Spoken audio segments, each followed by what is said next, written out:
সুলতান কুতুবউদ্দিন বখতিয়ার কাকি রাহিমাহুল্লাহ, তিনি একজন বড় আল্লাহওয়ালা ছিলেন। কুতুবউদ্দিন বখতিয়ার কাকি রহমতুল্লাহ আলাইহি, যিনি ভারতে যার জন্ম, যিনি একজন বড় আলেম ছিলেন, বড় আল্লাহওয়ালা ব্যক্তি ছিলেন, তিনি যখন ইন্তেকাল করবেন, ইন্তেকালের পূর্ব মুহূর্তে তিনি বললেন, শোনো, আমার ইন্তেকালের পরে আমাকে জানাজার নামাজ পড়ানো হবে, কিন্তু শুনে রাখো, যেই ব্যক্তির মধ্যে 4টা গুণ থাকবে সেই ব্যক্তি হবে আমার জানাজার ইমাম। সুবহানাল্লাহ। কয়টা গুণ থাকবে? যদি এই 4 গুণ বিশিষ্ট কোনো মানুষ পাওয়া না যায়, তাহলে জানাজা ছাড়া বিনা জানাজাতে আমাকে দাফন করে দিবে। যে কোনো ব্যক্তি আমার জানাজা পড়াবে না, যার মধ্যে কেবলমাত্র 4টি গুণ আছে, এই 4 গুণ বিশিষ্ট ব্যক্তি কেবলমাত্র আমার জানাজা পড়াবে। সেই 4টা গুণ কি? 1 নাম্বার হলো, যার জীবনে কোনোদিন তাহাজ্জুদের নামাজ কাজা নাই। 2 নাম্বার, যেই ব্যক্তি জীবনে কোনোদিন তাকবীরে উলা ছাড়া নামাজ পড়ে নাই, সাবালক হওয়ার পর থেকে কোনোদিন তাকবীরে উলা ছুটে নাই। এই 2টা গুণ কি ছোট? কথা বলেন না। যার সাবালক হওয়ার পর থেকে কোনোদিন তাহাজ্জুদ ছুটে নাই, এইখানে এমন আল্লাহর বান্দা আছে সাবালক হওয়ার পর থেকে আজ অব্দি কোনোদিন তাহাজ্জুদ পড়েই নাই। আছে না? নাই, আছে। 2 নাম্বার হলো, যার জীবনে কোনোদিন তাকবীরে উলা ছুটে নাই। তাকবীরে উলা বলা হয় প্রথম তাকবীর, ইকামতের পরে ইমাম সাহেব যখন আল্লাহু আকবার বলে যখন হাত বাঁধেন, প্রথম তাকবীরকে বলা হয় তাকবীরে উলা, তাকবীরে তাহরিমা। কিন্তু দুঃখের বিষয় হলো, আমাদের অনেক মুসল্লি আছে পিছনে দাঁড়িয়ে দাঁড়িয়ে গল্প করে, অথচ তাকবীরে উলা ছুটে যায়, কোনো খেয়ালই নাই। আছে না? নাই। আল্লাহর নবী বলেছেন, কোন ব্যক্তি যদি তাকবীরে উলার সাথে নামাজ পড়ে, শুধুমাত্র তাকবীরে উলা পাওয়ার কারণে আসমান এবং জমিনের মধ্যবর্তী জায়গাটা সওয়াব দ্বারা আল্লাহ পরিপূর্ণ করে দেয়। তাকবীরে উলার এত দাম, তাকবীরে উলা পাইলেন তো আল্লাহর নবী বলেন আসমান জমিনের মধ্যবর্তী যে জায়গাটি আছে, এই জায়গাটিকে আল্লাহ তাআলা নেকি দ্বারা ভরপুর করে দেন। সুবহানাল্লাহ। তাকবীরে উলার গুরুত্ব আমাদের কাছে কম। আমরা নিয়ত করতে করতে তাকবীরে উলা ছুটোই দিই। আমরা নাওয়াইতু আনুসাল্লি আলিল্লাহি তাআলা করতে করতে তাকবীরে উলা ছুটে যায়। এমনও মুসল্লি আছে, খোঁজ নিয়ে দেখেন। তাকবীরে উলা ইমাম সাহেব আল্লাহু আকবার বলার পরে সারা পড়ার, ফাতিহা শুরু করার আগে এই সময়টাই হলো তাকবীরে উলা। ওই সময়ের ভিতরেই নিয়ত করে ফেলতে হবে, তাহলে তাকবীরে উলা পেয়েছে। কথাটা কি বুঝে আসলো? 3 নাম্বার গুণ হলো, যেই ব্যক্তির জীবনে কোনোদিন আসরের ফরজের, যেই ব্যক্তির জীবনে কোনোদিন আসরের সুন্নতে গায়রে মুআক্কাদা পর্যন্ত ছোটে নাই। 4 নাম্বার হলো, যেই ব্যক্তি জীবনে চোখ দ্বারা পরনারীকে দেখে কোনো কুকল্পনা করে নাই, খারাপ চিন্তা করে নাই। আল্লাহু আকবার। এই 4টা শর্ত কি সহজ সরল? কত বড় হিসাব করছেন। 1 নাম্বার কি? মাশাআল্লাহ, মনে রাখছে, নাহলে বেশি কথা একটু বলতাম আর কি। 2 নাম্বারে, 3 নাম্বারে, মাশাআল্লাহ ভালো শ্রোতা পাইছি স্যার, ঠিক আছে না? 1 শ্রোতা। 4 নাম্বার,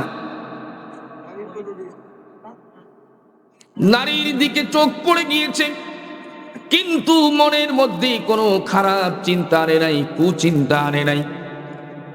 আল্লাহ নবী সরকার দো আলম নবী হাবিব কিবরিয়া নবী বলেছেন, কোন পরনারীর প্রতি যদি অনিচ্ছাকৃতভাবে যদি দৃষ্টি পড়ে যায় দ্রুত সরিয়ে নিবে।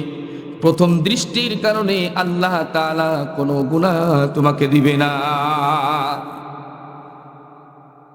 এই কথা শুনে কেউ যদি চিন্তায় নারীর দিকে তাকাইছে তো একবার তাকাইছে আর বন্ধ করে না চোখ, প্রথম দৃষ্টি মাপ। কথা কি বুঝে আসলো? এইরকম না, দৃষ্টি পড়ার সাথে সাথে সরিয়ে নিয়েছে, দৃষ্টি পড়ার সাথে সাথে সরিয়ে নিয়েছে, মনের মধ্যে কুচিন্তা করা নাই। এই চার গুণ যার মধ্যে থাকবে ওই ব্যক্তি হবে আমার জানাজার ইমাম। আর যদি এই চার গুণ না থাকে, কোন ব্যক্তি যদি পাওয়া না যায়, জানাজা ছাড়াই আমাকে তোমরা দাফন করে দিবা, জানাজা আমার লাগবে না। আমার একান্ত প্রিয়জনেরা, কুতুবউদ্দিন বখতিয়ার কাকি রহমাতুল্লাহি আলাইহি কিছুদিন পরে তিনি ইন্তেকাল করলেন। হাজার হাজার মানুষ তার জানাজায় উপস্থিত হয়ে গেল। সুবহানাল্লাহ বলেন। কুতুবউদ্দিনের জানাজার দৃশ্য আমরা দেখি নাই, কিন্তু বাংলার জমিনে আমরা কিছু আল্লাহ ওয়ালাদের জানাজার দৃশ্যগুলো দেখেছি। কথা বলেন ঠিক কি না? আমার একান্ত প্রিয়জনেরা, জুবায়ের আনসারী রাহিমাহুল্লাহ তিনি একজন বড় বক্তা ছিলেন। যখন মারা গেল করোনার সময় ছিল, হাজার হাজার লক্ষ লক্ষ মানুষ সেই জানাজাতে অংশগ্রহণ করেছিল। কথা বলেন ঠিক কি না? আল্লামা দেলোয়ার হোসেন সাঈদী রাহিমাহুল্লাহ তিনি যখন ইন্তেকাল করলেন, লক্ষ লক্ষ মানুষ তার জানাজাতে অংশগ্রহণ করেছে। কথা বলেন ঠিক কি না? হাজার হাজার লক্ষ মানুষ তার জানাজাতে অংশগ্রহণ করেছে। এই জানাজার দৃশ্যগুলো যদি এমন হয়, তাহলে কুতুবউদ্দিন বখতিয়ার জানাজার দৃশ্যটা কেমন ছিল? হাজার হাজার লক্ষ লক্ষ মানুষ উপস্থিত। জানাজার সময় নির্ধারিত হয়েছে, নির্দিষ্ট সময় জানাজা হবে। জানাজার পূর্বে তার সন্তান দাঁড়িয়ে বলল, আমার আব্বাজান মৃত্যুর পূর্বে আমাদেরকে ওসিয়ত করেছে, যেই ব্যক্তির মধ্যে এই চারটি গুণ থাকবে সেই ব্যক্তি হবে আজকের জানাজার ইমাম। আর যদি কোনো ব্যক্তির মধ্যে চারটি গুণ না থাকে, তাহলে কোনো ব্যক্তির তার জানাজা পড়াবে না, বরঞ্চ জানাজা ছাড়া তাকে দাফন করতে হবে। আব্বাজান ওসিয়ত করেছেন। তার গুণ বর্ণনা করা হলো, এই গুণ যাদের মধ্যে আছে। গুণগুলো শোনার পরে সকলের মাথাগুলি নত হয়ে গেল, মাথাগুলি নিচু হয়ে গেল, চোখ দিয়ে পানি পড়তেছে অনেকের। হায়রে, জীবনে তাহাজ্জুদ হয়তো কাজা নাই, কিন্তু আসরের 4 রাকাত সুন্নাত তো পড়তে পারি নাই ঠিক মতো। আবার কেউ চিন্তা করলো, তাহাজ্জুদ পড়েছি, আসরের 4 রাকাত সুন্নাতে গায়রে মুআক্কাদা পড়েছি, নারীর দিকে তাকিয়ে কখনো খারাপ কল্পনা করিনি, কিন্তু অন্য একটি অপরাধ তো আমি করে ফেলেছি। এইভাবে হিসাব কিতাব করতে লাগলো, কেউ সামনে আগায় না। দীর্ঘ সময় যখন অতিক্রম হয়ে গেল, পার হয়ে গেল, কুতুবউদ্দিন বখতিয়ার কাকি রহমাতুল্লাহি আলাইহির শাগরেদ যারা ছিল, খলিফা যারা ছিল এবং সন্তানেরা, জানাজা ছাড়া হযরতকে দাফন করা হবে, ওই খাটলাটা কাঁধে নেওয়ার জন্য রেডি হয়ে গিয়েছেন। কারণ এমন 4 গুণ বিশিষ্ট মানুষ এই লক্ষ লক্ষ মানুষের মধ্যে কেউ নাই। অতএব তাকে আমরা জানাজা ছাড়া দাফন করে দিব। যখন ওই খাটলাটা কাঁধে উঠাবে, এমন সময় সামনের লাইন থেকে, সামনের কাতার থেকে একজন ব্যক্তি দাঁড়ালেন। তিনি কোনো আলেমও ছিলেন না, আবার তিনি কোনো সাধারণ মানুষ ছিলেন না। তিনি আস্তে করে যে ওই খাটলেটা ধরলেন, ধরে বললেন, নামাও, আমি আজকে শায়েখের জানাজার নামাজ পড়াবো। কারণ ওই 4টা গুণ আমার মধ্যে বিদ্যমান রয়েছে। তো প্রিয়জনেরা গভীরভাবে মনোযোগ দেন। সময় আমি শেষের দিকে চলে এসেছি। যেই ব্যক্তি জানাজার নামাজ পড়াবে তিনি কোনো সাধারণ মানুষ ছিলেন না, আবার বড় আলেমও ছিলেন না।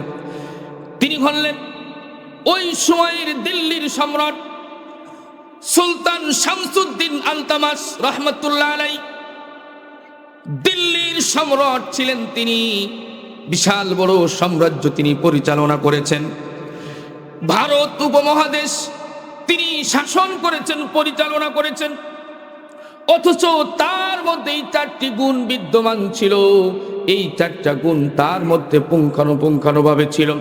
তিনি জানাজার নামাজ পড়াবেন, আর তখন তিনি বললেন, আমি আমার এই আমলটি সারা জীবন গোপন করে রাখতে চেয়েছিলাম, কিন্তু আমার শায়েখ ও মুর্শিদ আজ আমার সেই আমলগুলি প্রকাশ করে দিল। আল্লাহ তুমি আমাকে মাফ করে দিও, আমার আমলগুলোকে নষ্ট করে দিও না। নারায়ে তাকবীর। দিল্লির সম্রাট আমাদের মতো ওয়ার্ডের মেম্বার, চেয়ারম্যান না, দিল্লির মতো বিশাল সাম্রাজ্যের অধিপতি।